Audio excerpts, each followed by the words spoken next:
It's not magic or anything paranormal, but I know I undergo a molecular change when I slide into that seat. You're in control, my friend. You got your leather seats, tilt steering wheel, your odometer, your speedometer. Your car is ego. You are what you drive. You got your CD player, your automatic windows, locks, seat adjustment. I love that car. And it loves me. It's my dad's, but you just wait. Someday I'll own that cute little thing. And then I'll own the road.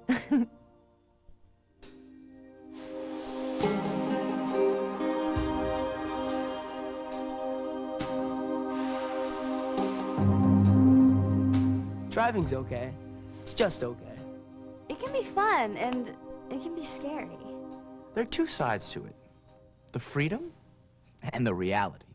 See, when you're driving, you make your own reality. I feel like I'm a taxi for everyone. See, at first I didn't mind, but then now that I have my license, of course my parents expect me to run errands, and I gotta pick up my brother and sister and take them places. And then my friends are always wanting rides. Well, the reality is the responsibility. When you get a handle on it, you can be okay. But there's a lot to learn that they don't teach you in driver's ed. So I said to her, can you believe what he's actually wearing? And I went to the game and he was sitting right next to her. I mean, I couldn't believe the nerve of her. I mean, really. Oh, they were so much fun. So she looked at me and I said, have you seen Tina?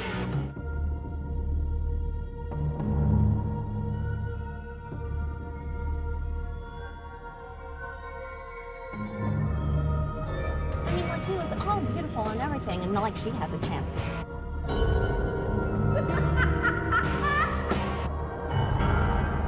I'm trying to put my makeup on here. Can't you see that?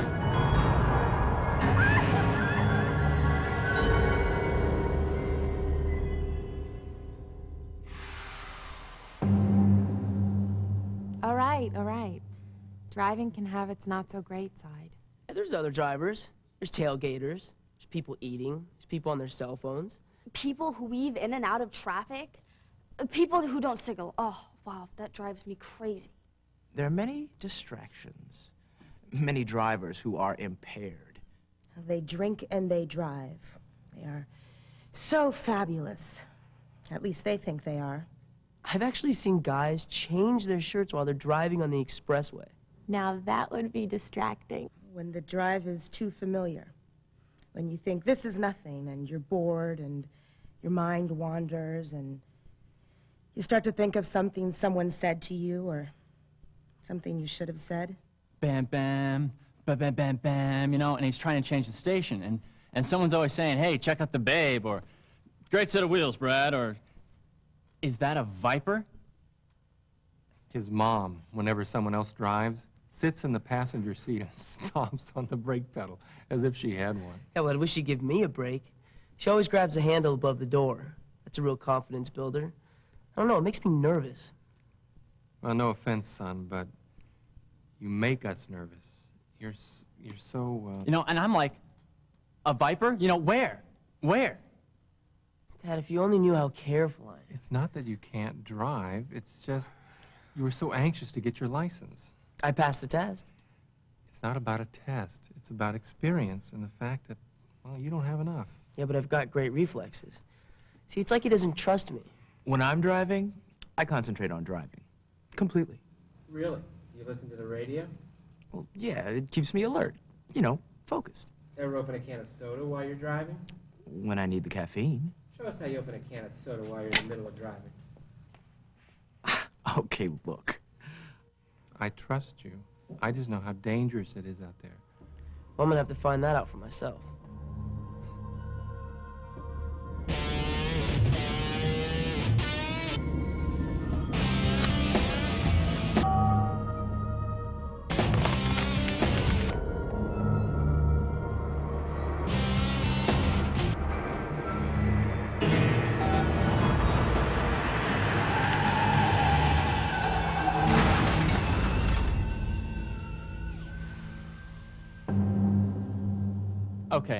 Okay, so once I had a fender bender.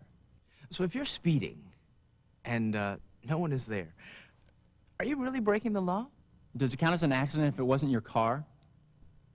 Now, this wasn't my fault. I hadn't even had my license for 2 weeks, and I'd never driven at night. But an emergency situation comes up, and I have to pick up my little brother at a friend's house. I don't know this town at all, and it's dark out. I never talk about it. A complete idiot is going like way too slow in the left-hand lane. You know, and I mean, there's laws about that, you know, even in the city. And I had just finished getting out of this like deep, solid traffic, you know, and I'm in no mood for this right now. And so I'm trying to pass this guy. Okay, it was on the right, but that's not the point, see? I could tell I'm getting this look from him, you know? It's for sure this guy is looking directly at me. You know, I could see the gap closing real fast, and all I could think of is... I mean, no one ever sees it the way you see it. Like the other day, I'm approaching this curve, and I'm totally in control, and I'm thinking to myself, I'm not breaking any laws. Except I forgot about the laws of physics. So my friend started this food fight in my car. That made it really hard for me to drive. And then there was this creep on my tail who This came... is the first time that I'm hearing this. I was going way slow, and I could tell people were mad, but I had no choice. I was trying to read a map. I couldn't even find the street signs, let alone read them. I was freaking out, and I almost hit this car that was double parked. So I stopped just in time. Catch my breath, and I start to pull around it. But then this other car... And all I could think of was, you know, what's the best way to get past this guy who's boxing me in?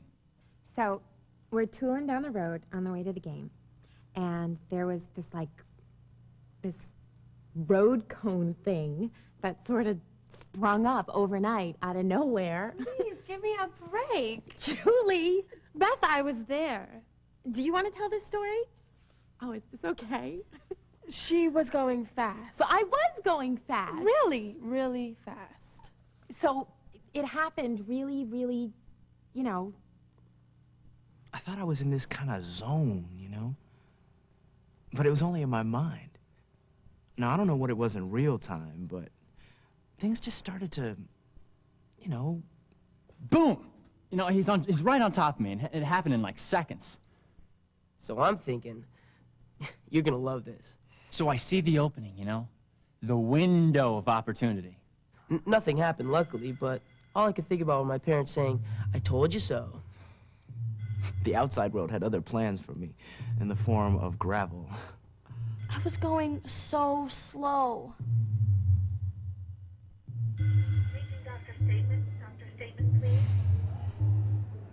It starts right off with people in your face asking you questions. You're looking through your wallet, your glove box. There's forms at the police station, the hospital, signing things. You're making calls. The cell phone is, of course, gone. Now I don't want to see or hear another phone. You can't believe what it's going to cost. And there goes college. Now I need more money, so I fill out more forms so I get a second job. I'm taking the bus, which goes over great with the ladies, let me tell you. I know way more about insurance and liability and spinal cords than I ever wanted to know. The mail is now forwarded to my mom's house, where I'm staying till whenever. Every day it's like, what's next? What's the new thing? Scott's doing... He's still recovering. It's been 6 months. He's forgiven me. Imagine that.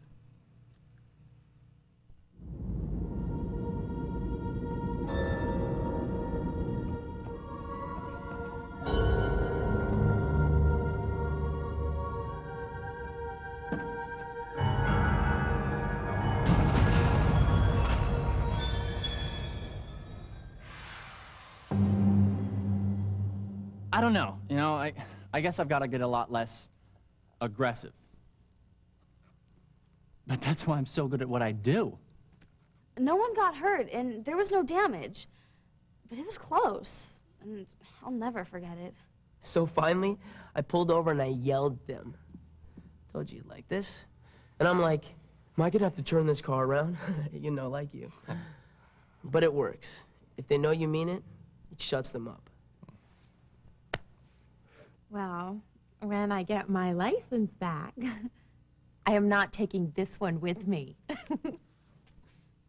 I've learned so much. And I think I understand what Dad's been telling me about driving. Next summer, I'm gonna ask Dad if I can drive cross-country. When I sit behind the wheel and close the door, I know now that anything can happen. I mean, you can start out thinking that you've got it all together, but you've got to realize what's going on out there and what's going on in here. Your eyes are moving from the road ahead to your mirrors, side to side, using your peripheral vision, listening. It's all happening at once. You've got to be aware of what's right in front of you, what's way out ahead of you, what's moving alongside, and it certainly doesn't hurt to know what's going on behind you. It's like experience, like the past. Don't dwell on it, but use it to help you out, to help you move forward. Okay, I'll tell you what happened. Is there time?